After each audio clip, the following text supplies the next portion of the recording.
kuva kera narindi ngo iyo umuvyeyi abyaye baramukeza kari akanyamuneza ntangere mu muryango wa Nakindavyi Longino na Irakoze Nadine bo ku mutumba Burenza agacimbira ubirizi muri komine ya Kiganda. Aho kuri uyu wa gatatu igenekerezo rya 30 ukwezi kwa11 umwaka wa 2022 bari baramutse bategwa iteka ryo kuza kezwa na buramatari w'intara ya Muramvya ari kumwe na ba musitanteri b'abapfasoni batowe mu ntara ya Muramvya, abahanuzi mu biro iwe, umuyobozi w'indero mu ntara ya Muramvya n'urongoye ikigo CDFC. Kubona uwo muryango Imana yarawuteye iteka ikabaha kwibaruka ubushuri, bakaba bagiye bitwaje agakemanyi kagizwe n'ivyambagwa, ibifungurwa hamwe n'akabahasha kagizwe n'amafaranga 100 y'amarundi.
Umuvyeyi watewe iteka n'Imana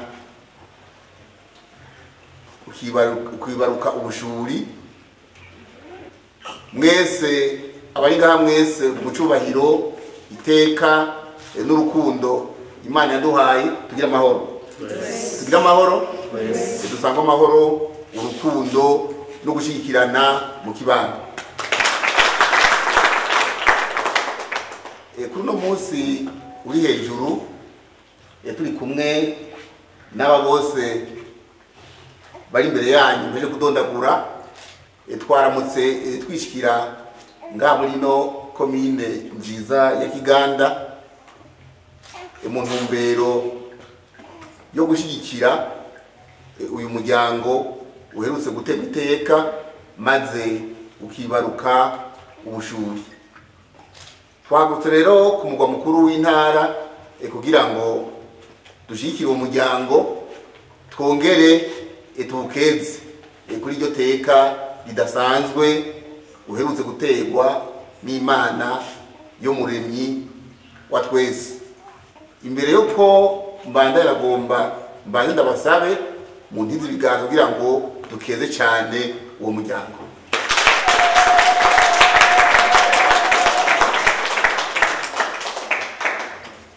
Twaje rero kugira ngo dufate mu mugongo uyu muvyeyi mubona imbere yanyu aherutse kwibaruka ubushuri.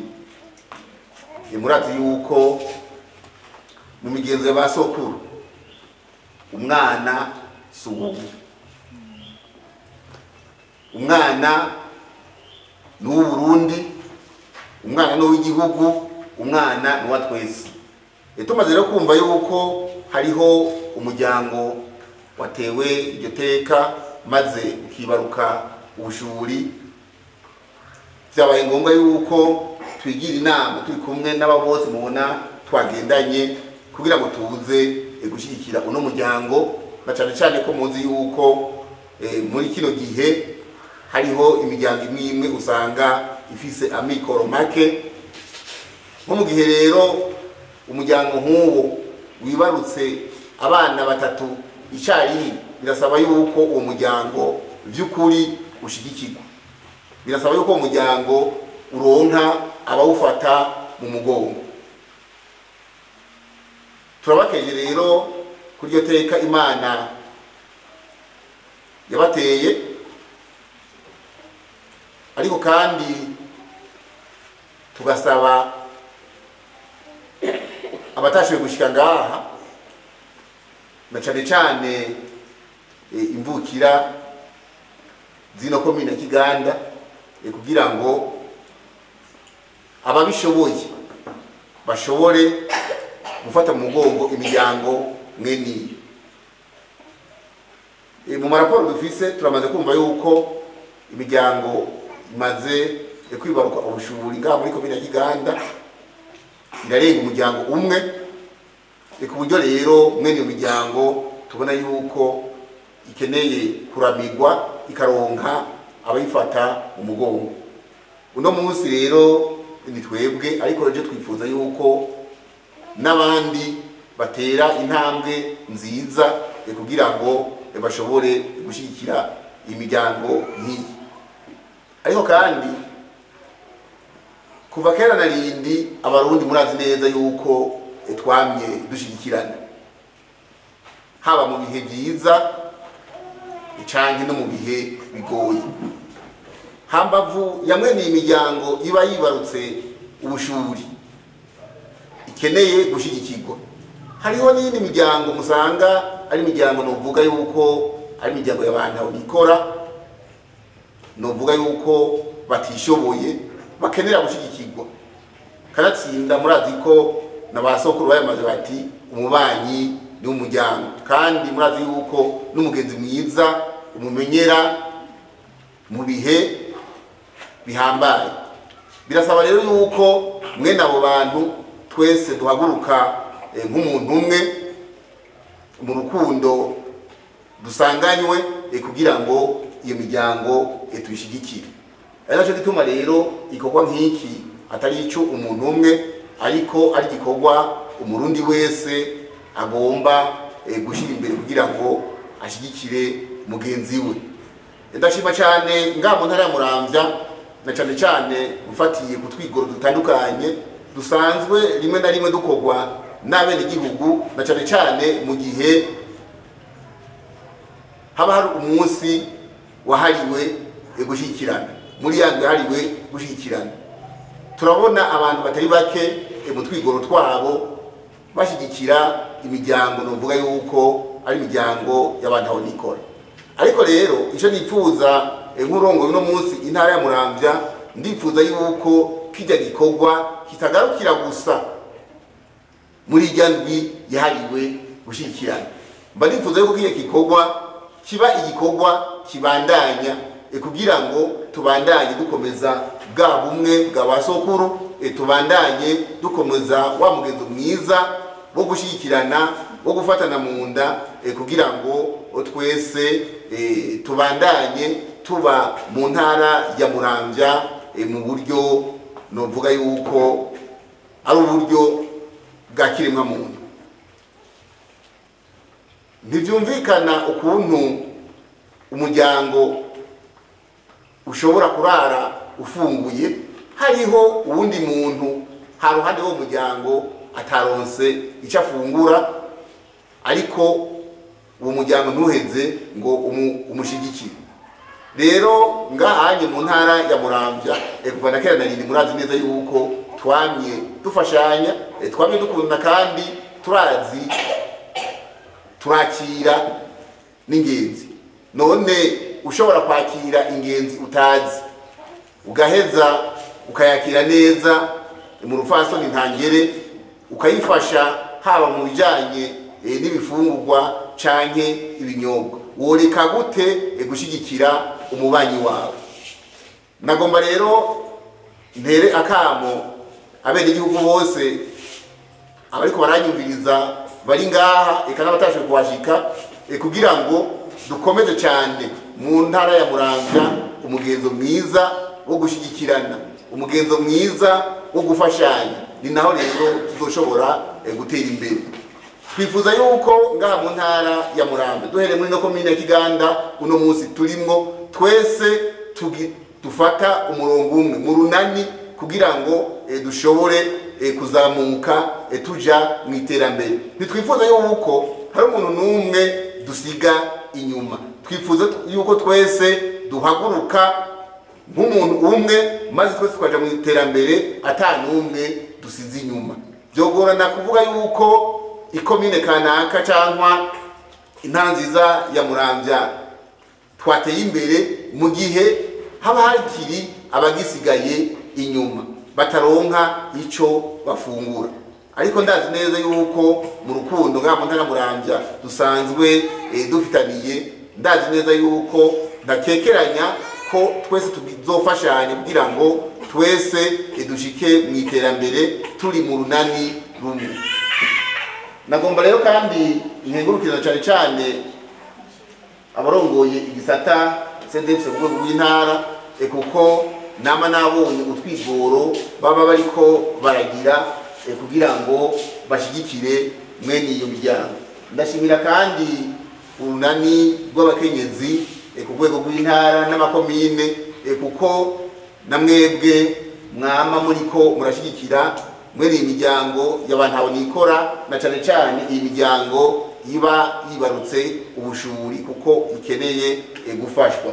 Ndashimira kandi abajeje intwaro kuko nabo nyene baje imbere abandi kugira ngo bashobore gufasha imiryango ikeneye gushigikirwa. Ngashimira n'abarongo ibisata by'ubuzi ku rwego rw'intara kuko iyo duhagurutse tugiye muri mwene ico gikorwa cyo gushigikira imiryango mwene iyo, murabona yuko nabo badasigara inyuma. Aho bose rero turakengurukiye cyane, turabikengurukira cyane abihebeye Imana kuko nabo mu butumwa batanga bashishikariza abene igihugu kugira ngo bagume mu rukundo nuko gufashanya kudasigaye inyuma. Ubundi rero nagomba isabe na cyane urongo igisata CDF ku rwego rw'intara abandanye akamba hirya no hino kuko uno munsi abakeneye ubufasha nk'ubu baracahari. Turacafise intambwe gufasha mwene iyo miryango. Byumvikana yuko agakemanyi dufise gakwiye kunguruzwa kakagwizwa inshuro nyinshi kugira ngo tuzoshobore gushikira imiryango itandukanye tubona neza yuko ikeneye ubu bufasha. Kuno munsi rero murabona ko imbere yanyu twashitse ngahanye twitwaje agakemanyi karimwo imfashanyo novuga yuko zitari nke. Harimwo impuzu z'abana baba bavutse, harimwo ibifungurwa, harimwo amata, harimwo amateremusi yo gushobora kubabikira ayo mata, harimwo ibitenge by'umuvyeyi yibarutse abo bana, kandi harimwo n'akabahasha k'amafaranga angana ibihumbi 100 kagiye gushigikira umupfasoni. Ibyo byose rero tukabikesha mwebwe mwese muri ngaha mu bufatanye bwanyu kuko intara nta yindi tuta ifise atari mwebwe. Naco gituma rero nibi byose byavuye iwanyu. Ngasaba rero neza yuko mwubandanya uwo mutima mwiza. Ahanini twikoze muri ca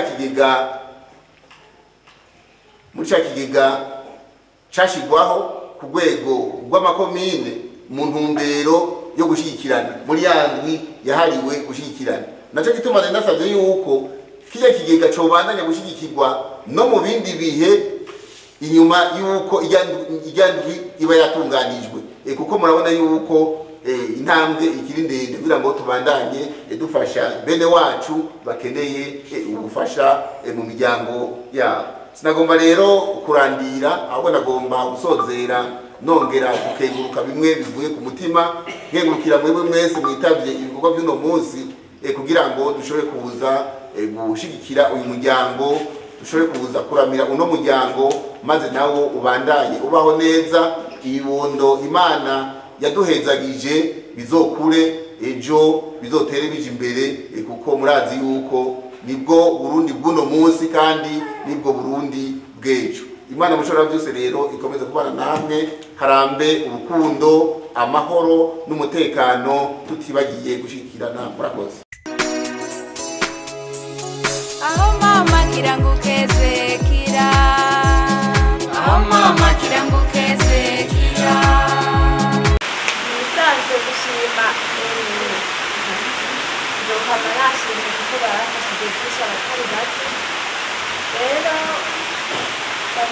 nyakubahwa Gatari n'intara yacu Muramvya nabo mwagendanye namwe banyakubahwa Musitanteri wacu muri komine Kiganda nabo mwagendanye eka n'abandi bose bakoraniye ngaha baje gushigikira bino bibondo n'abavyeyi bavyo izina ry'umufasha wanje eka na jewe nyene mpagurutse ngaha nshima abo shimira ni benshi bakoraniye ngaha bwa mbere tubanje gushimira Imana iri mu ijuru yo yamfashije nkibwire ibibondo bitatu bikavuka kuko n'igikorwa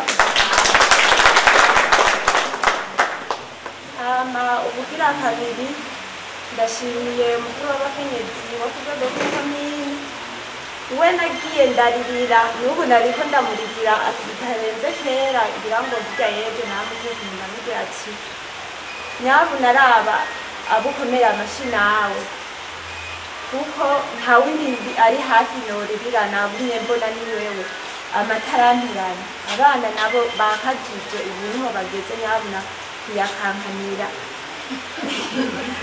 kandi ntibaragera ku gufata uburundi arambwira ati zoraba mvuge zoraba mvugaho hariho bishobotse bizokunda none mpagurutse ngaha nshima uwo ndamushimiye mu kibanza kigira kabiri kubera yagiye arasemerera hirya no hino kuva bavuka atanutuberebere na dukeya ndaronka hama ubugira gatatu ndashimiye namwe akomera amashi mukabyumva Imana iri mu ijuru ahezagire ihezagire aho mwakuye ihezagire ubuzi mukora ihezagire eka abavuye mu ndimiro bahezagire indimiro zabo eka gikuru n'ugushima abashimirwa ni benshi umuntu wese afite icyo yakoze ngaha mbona ari benshi Imana ibahezagire n'ikigire Kristo